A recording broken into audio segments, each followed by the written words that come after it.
Yan po yung Shine Philippines. Lagi pong ginagawa yan sa Pilipinas. Shine Philippines sa Candelaria ngayon. The last few years, Shine Philippines po sa Pasay City. So, iba-ibang lugar. Different places in the Philippines. So, let us big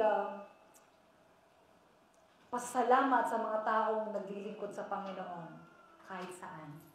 No? Amen. Dito sa Japan, tayo naglilingkod sa Panginoon. Palakpakan natin si Lord. Amen. Praise God. Napakaganda ng ating mensahe this month.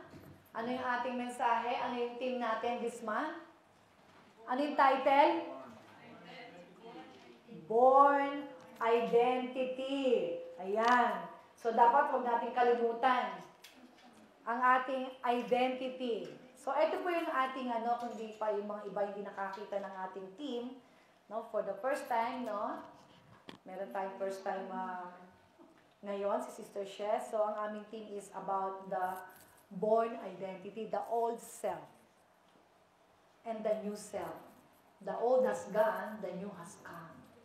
So, yun yung aming team, 2 Corinthians 5:17.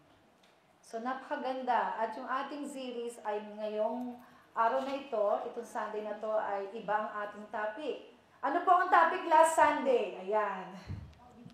Sino kaya nakaka-remember ng topic last Sunday? Ang ganda. Oh, na-unfollow na ba? Unfollow? Unfollow the old you. So, let's follow the new you. Tama? Diba sa Facebook? Unfollow the old. So, follow the new. Tama? Yung mga new na mga friends. So, yung mga old na hindi na nagre-respond, so medyo i-unfollow. Mga old. So, but yung mga new? But of course, so let us pray for them. Amen? But today, this afternoon, ang ating title ng ating message this afternoon is about feeding. Alam ko sa inyo, napakaraming gustong kumain. Di ba? Every Filipino loves to eat. Sino agree? Agree? Disagree? Agree? Dala ko, agree ako dyan. Amen? So, right feeding leads to right living. Tama ba? Kayo ba'y kumakain ng masarap? Ng masustansya? Right feeding daw leads to right living. Ganun ba kayo? Kaya nga sabi ko, what is your favorite food? Napakadami. Anong favorite food nyo? Ako, napakadami. I like adobo. I like, sinigang. No? I like pansit. Napakadami. So, sabi nga nila ano ba yung gusto mong kainin lagi? Di ba? So, talagang ang tao talaga, iba-iba ang kinakain. Tama? Ang kinakain nyo, the question is, yung kinakain nyo ba ay may nutrients? May vitamins? Di ba what you eat is what you get? Tama? Di ba what you eat is what you get? Di ba? Do you hear like the saying, what you eat is what you become? Kung yung kinakain mo, yun yung magiging kung sino ka. Halimbawa, kain ka ng baboy. Naku, tataba ka talaga. No? At marami pang ibang bagay na pwedeng maging resulta ng pagkain ng pork. If you eat a lot of sweets, di ba? Mga matatamis. So later on, magiging matamis ka. Yung sakit ay magiging matamis, tama? Praise God. So, right feeding leads to right living. So, let's pray, Lord, salamat sa araw na ito. Lord, salamat sa mensahe na bibigay mo sa amin, sa bawat isa, at magkaroon kami, Panginoon, ng application sa aming buhay kapag ito'y narinig namin. Lord, we give you all the glory, Lord. Ikaw, Lord, ang manguna sa amin sa araw na ito, in Jesus' name. Amen. So, dapat, ang Panginoon, pinapalakpakan natin kasi binigyan tayo ng healthy body. Tama? Healthy body. Kung alam nyo nga lang po kung paano ako nakatayo, di ba? Grabe, ang season ngayon ay very unpredictable. Yung mata ko, grabe. But the Lord is good. Kumain ng mabuti at merong nutrisyon. Kailangan ay tayo ay lalakas. Hindi yung tayo ay hihina. Tama ba? Diba? Kaya nga sabi dito, if you constantly eat junk foods, alam niyo ba yung junk foods? Junk foods, alam niyo ba yung junk foods? And unhealthy food. So eventually, you will become unhealthy person. Unhealthy person. Diba? Yung junk food, sabi nila, is junk food. Ano ba yung junk? Ano ibig sabihin ng junk? Basura daw. Basura, junk. So, do you love to eat junk foods? Sige nga, do you love to eat unhealthy food? Sino mahilig mag-junk foods dito? Hindi ko naman sinasabing masamang kumain ng mga chichirya. Ha? Hindi naman masama.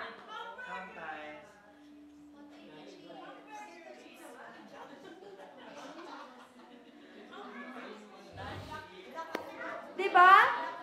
So, kailangan be aware of what you eat. So, kailangan you have to be careful sa mga kinakain natin nowadays, no? So, this is pareho lang to eh. Bilang Christian, no, right feeding leads to right living. No, pag sinabi mong feeding on the right food, siyempre lahat tayo masarap kumain. Sabi nga, tell me, who is your friend? Parang ganun eh, may kasabihan ganun, di ba? Tell me who your friends are, and I will tell you who you are. Tell me what you eat every day. And I will tell you kung ano yung magiging ikaw, become, tama? It's true. Talagang, ang mundo ay talagang puro pagkain sa social media. Nakikita niyo pati yung mga creator, mga content creator, talagang ang lalakas kumain. Diba? So, same with our life, no? Sa buhay natin. Same with our life. So, we have to be mindful of what we feed our mind. Parang sa isip natin yan. Kailangan, we have to be very mindful. Sabi nga sa Proverbs 23 verse 7. Ano sinabi sa Proverbs 23 verse 7? Basahin po natin. Yan. For as he thinks in his heart, so is he. So it's very, it's very important to know how do you feed yourself. Madaling mag-feed eh. Madaling bumili ng pagkain. Madaling kumain ng kumain kasi masarap. Tama, sister? Masarap kasing kumain. But the thing is, how is your physical health? Sa physical muna tayo. If you eat such junk food. So, napakahirap kapag puro junk food ang laman ng ating katawan. So, the battle between spirit and soul. Ayan. May battle eh, no? Kasi nasa flesh. Ano ba yung malakas? Spirit o yung flesh? Diba? Yung soul. Amen? Ano sabi sa Romans 8 verse 6? The mind governed by the flesh is death. But the mind governed by the Spirit is life and peace. Basahin niyo yan. So, letting your sinful nature control your mind leads to death. But letting the Spirit control your mind leads to life and peace. So, minsan ganyan tayo eh. Hindi natin makontrol ang ating pag-iisip, ang ating mind. No? Mas what they call this, lagi tayong nauuna yung kagustuhan natin. Kung ano yung isipin natin, nauhuli na yung dapat na ito yung gawin natin sa buhay natin para hindi tayo magkasakit at para tayo ay maging healthy. No? Your spirit is perfect in Christ, but your soul, mind, emotions, will, needs renewal. Kailangan magkaroon tayo ng renewal. Di ba? Sabi nga last Sunday, the soul follows what it's fed, and it leads to what it believes. Tama? Feed it fear kapag kayo laging takot. Lagi ba kayong takot? Halimbawa, punta kayo sa isang lugar. Kayo ba'y laging takot? Meron ba kayong fear? Sometimes? Kasi, di ba, if you see our surrounding, the world is always leading us to live in worry. Di ba pa nagbasa kayo, nanood kayo ng Facebook, makikita nyo, minsan nag-worry kayo. Lalo ngayon, di ba, we are praying, no? Isa lang nangyayari sa Pilipinas, sa ating former president. So we need to pray for them.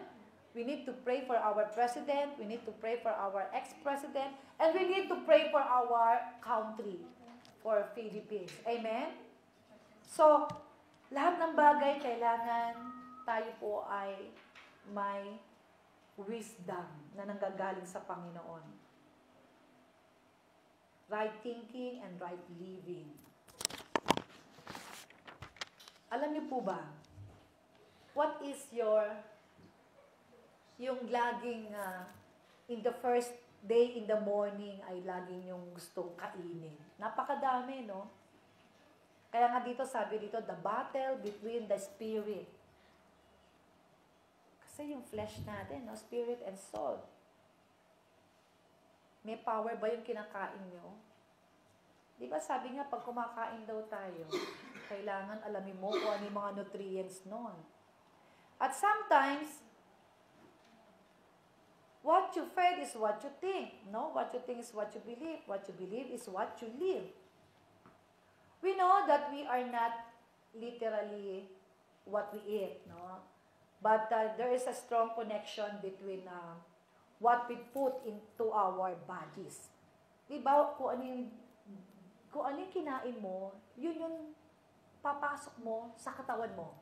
Tama? Kaya nga sabi, diba, pag kumain ka, make it sure na yung kakainin mo ay malinis, walang bakterya. Tama ba? Sinasabi ng doktor yon. Be careful, always clean. Yung lahat ng hahawakan mo, yung lahat ng gagamitin mo, at lahat ng kakainin mo, dapat malinis. Dahil, yan yung ipapasok mo sa body mo. And the effect it has on our physical and mental health. Kaya napakahirap. Kaya ang pagkain po ng feeding our body is very important. It's not only physical, but of course, physical and spiritual. Tama? Physical and spiritual. Because ang tao walang control. Sometimes, talagang, minsan talagang pag gusto mo talaga, you will do it. Diba? So, what is the right living in the Bible? Ano yung sinasabi ng Bible na dapat tayo ay magkaroon ng pagkain? What is the true food for our soul? Ano ba yun? Diba? How to feed yourself spiritually. We see in the Bible that the traits of right living includes, ang dami sa Bible, kapag magbabasa ka ng Bible, napakadami na yun. Sa right living includes self-control, perseverance, yung kindness. Parang ito na yung sa fruit of the Holy Spirit, no? Yung sinasabi ng Panginoon, kindness, self-control, faithfulness, love. Diba? Ang dami. Why some believers lack these qualities? Bakit kaya? How to feed yourself spiritually? Actually, kapag ikaw ay gustong kumain ng masarap, dapat pag kumain ka, alam mo yung kung ano yung kinakain mo na ikaw ay lalakas. Na dapat ay yung body mo ay magkakaroon ng magandang foundation. Tama? Kasi right living, right feeding leads to right living. So one of the best ways to feed your soul is to eat from the Word of God. Amen? Amen? On a daily basis. Yan, direct to the point na ako. Amen? Kasi, pinag-uusapan nito, we talk about our soul. How to feed our life. We must read. We must pray, worship, spend regular time with God. Do you spend regular time with the Lord? Do you spend? How many minutes you spend regular time with the Lord? Amen. Regular time with God. Going to church, of course, it's very important on a regular basis, or it's another way to strengthen yourself spiritually. It's a blessing to attend a church that provides a good meal. Ano yung good meal? Tama? Ano yung good meal every Sunday? Of course, the message of pastor. Tama? Kasi that's the only time that we feed ourselves. Because when we are at home, sometimes we neglect to listen the Word of God, to read the Word of God, because so many things that we are doing, that we are not controlling ourselves and beyond our capacity, our strength. But what does the Bible say about feeding the soul? No? Kasi this is very important. No? Feed God's Word. Feed on the good news, not on bad news. Tama? Live in victory. Sometimes, we see always bad news instead of good news. Tama? Example na lang sa extra life, no, from the Bible. On fear and stay in the wilderness. So if you know what happened, no, during that time. But si Joshua just focused on what God said and entered the promised land. Are you like that in your life? You are just, walking, looking for wilderness for 40 years o ilang taon, but you cannot find anything benefits for you. Wala kang makuha. Amen? What does the Bible say about feeding the soul? God has given human beings one source of true soul food. Source of true soul food. Sino ang tunay na true soul food sa atin na binigay ng Panginoon, di ba? His Son. Tama? The Son of God. God gave it to us. That's our source of true soul food. Jesus Christ. The Son, Jesus Christ, and the Word of God. Amen? Whoever feeds on this bread will live forever. Jesus said in John 6:58. Whoever feeds on this bread will live forever. So, napaka-importante. Bilang Kristiyano, ay tayo po ay napifeed not only in physical, but spiritual. If you don't feed your spirit, so how can you get your strength if something happened to you? So, this is very crucial as a Christian. If you don't know what to do, but it's really cleared in the Bible. Gusto niyo ba mabuhay ng forever? Whoever feeds on this bread will live forever. Parang ang sarap mabuhay ng matagal. Amen? Napaka-importante. So what are you feeding? Your soul, your life, your spirit. Don't feed any negative. Feed your soul. Feed your soul with the Word of God. Do not fear. Feed your soul with your faith in God.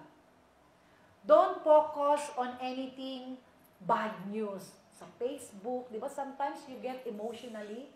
Tama. Sometimes you get emotionally to the Facebook, social media.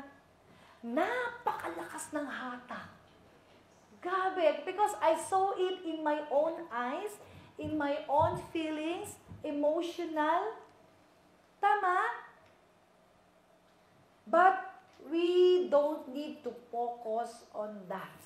So we need to feed our soul, our faith in the book. Anong book? The book, which is the Word of God, to feed us. To feed us so much. For your soul, for your spirit. Because what is the importance of spiritual food to men? Ano ba? Alam ko naman, napaka-importante ng pagkain. Without food, the body quickly collapses. Tama? Diba? Without food, the body, very quick, magko-collapse yan. Ako nga lang po eh. Diba? Kapon lang yan, ha? Sabi lang, kapon. Pero super, diba? Super severe sometimes. And I heard one of our pastor's friend na dumudugo po daw ang kanyang mata. But it's not happening to me. I don't know. I think it's different effect of the kapon. I don't know. But I believe na it's very hard sometimes. But when this week, it's really very severe for me. But I went to the doctor. But I pray to God. This is only a kapon. It will not bother me anyway.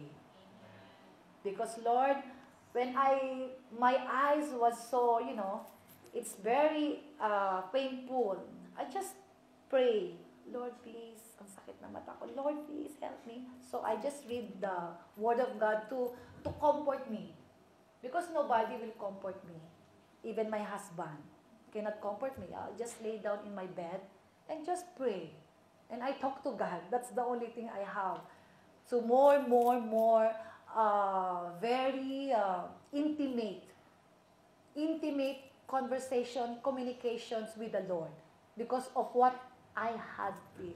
My emotions, my feeling about what happened if you are sick. Amen? So, you cannot depend to anybody. So, talaga ang body is very easy to collapse.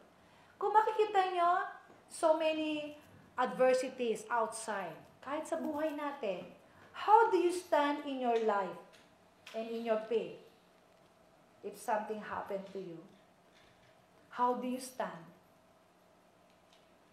So, next one, what you fed is what you think. And what you think is what you believe. And what you believe is what you live. So let us read Romans 12:2. So can we read Romans 12:2? And do not be conformed to this world, but be transformed by the renewing of your mind, that you may be proved what is that good and acceptable and perfect will of God. Your spirit is changed instantly, but your mind must be renewed daily. Naririnig ba yung mind nyo every day? Naririnig nyo ba? Minsan, the flesh is very strong. Dapat ba maging strong ang flesh? Like, the caterpillar. Tingnan niyo yung caterpillar, di ba? Become a butterfly. Tama? If you look on that caterpillar, become butterfly, but it still thinks like a caterpillar. It won't fly. Tama? Ganun ba tayo? Your spirit changes instantly. Amen. So always renew our mind every day, daily. In Galatians 5:16, but I say, walk by the Spirit, and you will not carry out the desire of the flesh. Ano ibig sabihin nun? What is the meaning of that? I say then, walk in the Spirit, and you shall not fulfill the lust of the flesh. I know, the lust of the flesh is very, let's say, weak. Gawin nating weak, not strong. Tama? Let's put positive in our mind. Renew our mind. Because the Word of God is powerful. Because, if you read the Word of God, what are the benefits of living right with the Lord? What are the benefits? If you read the God's Word, because this is our food every day. Not only the food for the physical. What are the benefits of living right with God? He leads us with peace. If we live right with the Lord, if we feed our soul, our spirit of the Word of God, meron tayong benefits. Do you know what are the benefits of living right with the Lord? He leads us with peace, and we go out with joy. Diba? We are happy. Joy. We have joy. So, it's the result of our relationship with Him. You see, living right with God result in experiencing the peace of God. And also, Isaiah tell us, the work of righteousness will be peace. And the effect of righteousness is quietness and assurance forever. Sabi ni Isaiah 32 verse 17.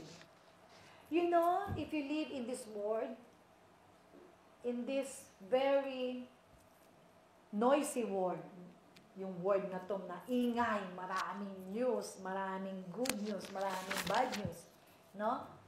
But if you know how to stand being a Christian, because the battle is the spirit and the soul. What is your favorite food today? Amen? The power of food. May mga protein ba yan? May mga nutrition ba yan? Saan natin makukuha yan? Sabi nga, if you eat food, don't just, don't just swallow it. Alam niyo ibig sabihin nun? If you eat the food, ini-swallow nyo lang ba? Ano ba yung swallow sa Tagalog? Lunok. Swallow it. Ganun ba kayo kumain? If you eat something, you just swallow it? Oh, di ba hindi? So, dapat you have to chew it. Ano yung chew? Yes, you have to chew it first. No, it's like as a Christian. If you eat something, there is a process.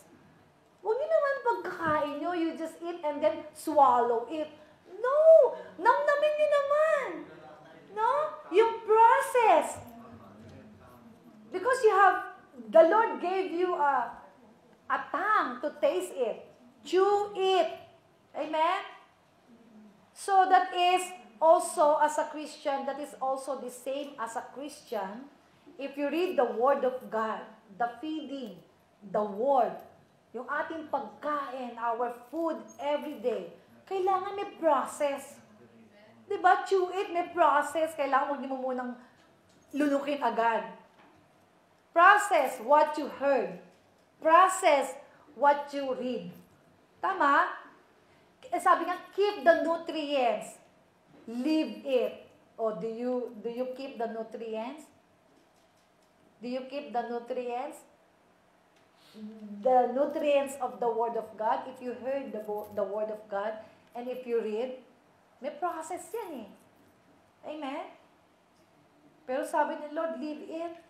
If you hear and read the Word of God, keep the nutrients of the Word of God. Leave it.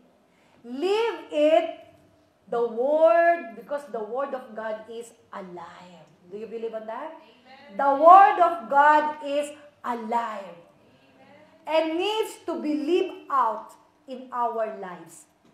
Do you live out in your life?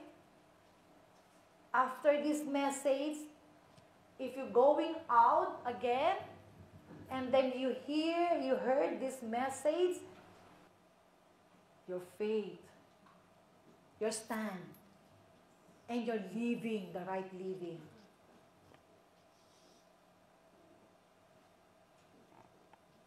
So, in literal sense, we all, can agree that it's true that you are what you eat sometimes. Kasi yung nutrients from the food we eat provide the foundations. Do you know?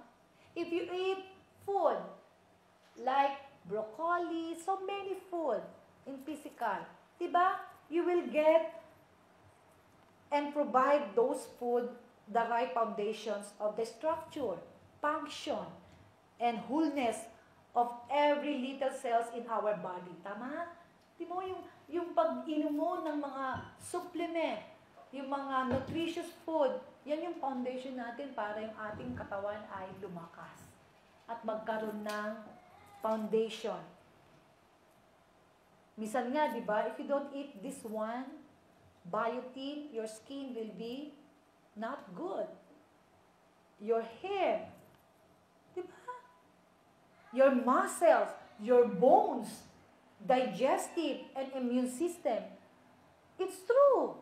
It's true because if you eat nutritious food from your physical body, so that is your foundation, that you will be having a very healthy body, healthy living. Tama? So, napakaikli ng ating panahon na tayo ay magbasa ng Word of God. Sometimes talaga, kaya sabi nga, it's flesh and spirit. Napakalakas. But, without the food, the spiritual food, our life will collapse. Diba yun bilang Kristiyano, as a Christian, our food, what is our food? Our food is the Word of God. So that is the most important thing, being a Christian. If you don't feed your mind, your spirit, you will collapse. What happened in your life, whatever adversities that come in your life, you will collapse. It's true. It's true. Because sometimes, you say you are strong, but you are not strong. But our choices of food is depend on our relationship with the Lord. Tama? Amen. Spiritual nourishment. We need to have that. Spiritual nourishment. Lastly, Jesus as the bread of life in John 6:48 verse 49. Amen? Jesus said, refers to himself as the bread of life, emphasizing the importance of spiritual nourishment. Ibig sabihin, the Word of God is very vital. Spiritual nourishment through faith in Him. It is not what goes into the mouth. Yung verse na yan. That defiles a person, but what comes out of the mouth is defiles a person. It's true. Amen? Because of what you fed, what you say comes out of the mouth that this defiles a person. You know, sometimes we say something na napaka serious matter, but we don't think that this word, it's not very helpful sometimes. So you need to be careful because it's not what goes into our mouth. Yung kinakain natin. What goes into our mouth, that is the food that we eat. But it's also important what comes out of the mouth, this defiles a person. Amen? Because if you are well fed with the Word of God, you will not go wrong. Because you will encourage people. And you will bring people, of course, to have faith in Jesus and to believe that Jesus is our God. And Jesus loved us so much. And Jesus died for us. Let us stand up.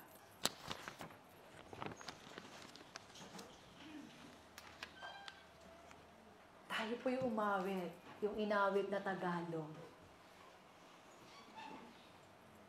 Sabihin mo sa katabi mo, I'm very much well-fed. Very much well-fed. Amen?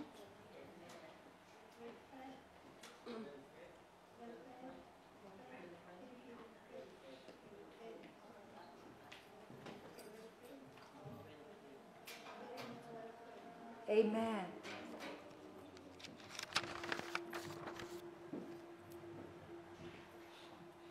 Because the power of the Word of God is alive. Jesus alive in you, inside in you. He is alive. Amen. Praise God. Diba ang ganda nung kinanta ni Sister Kim? Ano yung kinanta ni Sister Kim kanina? Napakaganda nung kinanta niya. Yung Tagalog. Let us sing this song.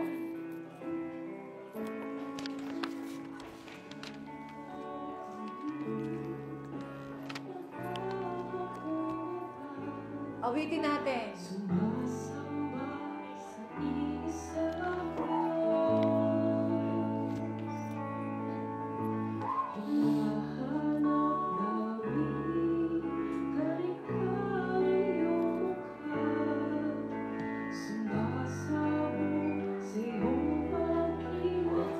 Hinahanap niyo ba ang Panginoon, ang mukha ng Panginoon?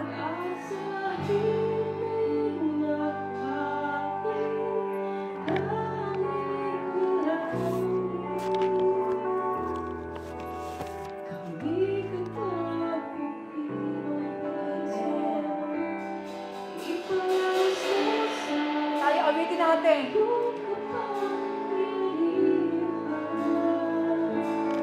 Ipaalas mo sa amin ang iyong kalwalhatian,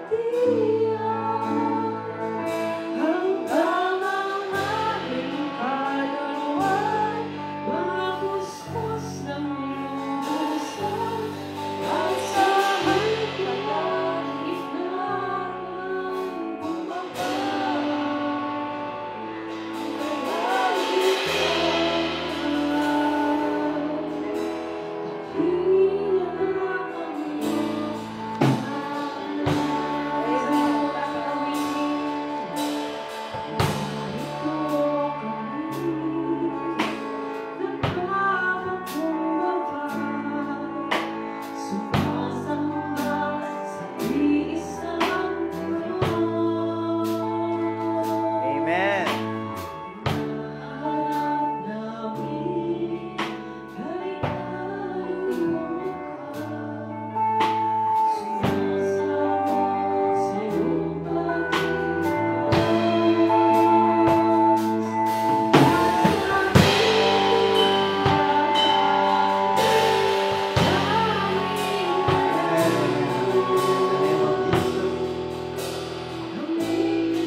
Sight of God, you are righteous in the sight of God because of the Word of God. Feed in your body, not only the food, but the important is the Word of God. You know, sometimes the food is good, but we need balance. Your life, your spirit, and physical. Sometimes you said your flesh is weak. need to strong the spirit. But sometimes, you need to strong your physical body together with your spiritual body. Why? We need balanced life.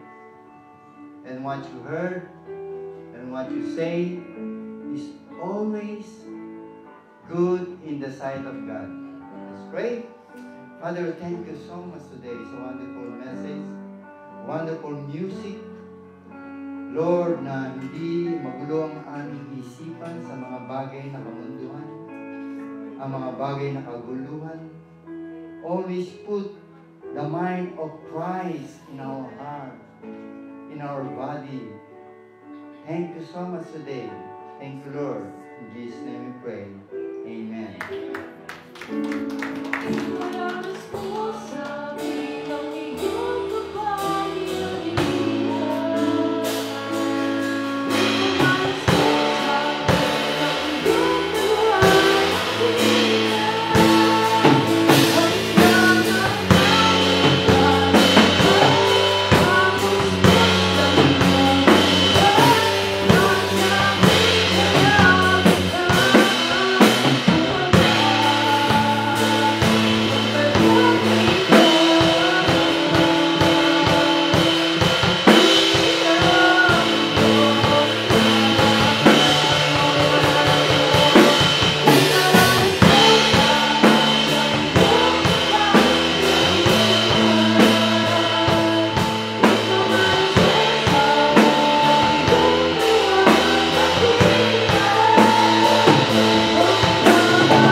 Let's read a Bible verse for our tithes and offering.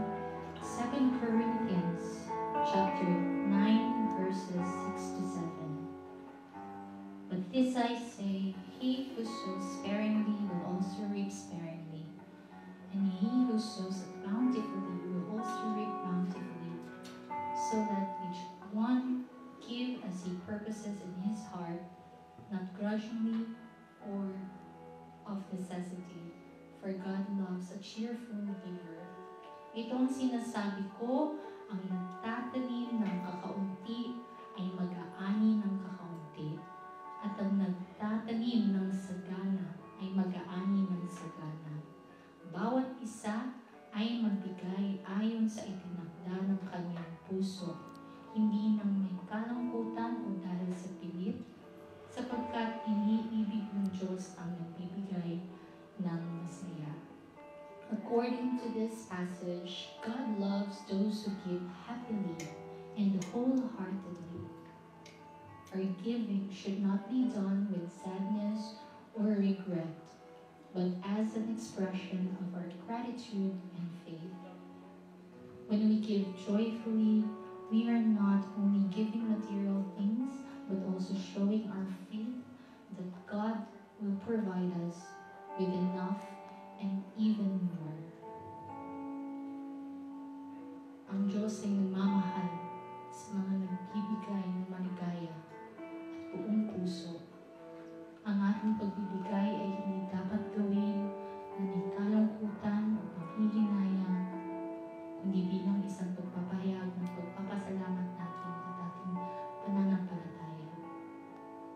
Kung tayo ay nagbigay ng masaya, hindi lamang tayo nagbibigay ng material na bagay, kundi nagpapakita tayo ng ating pananampalataya na ang Diyos ay magbibigay sa atin ng sapat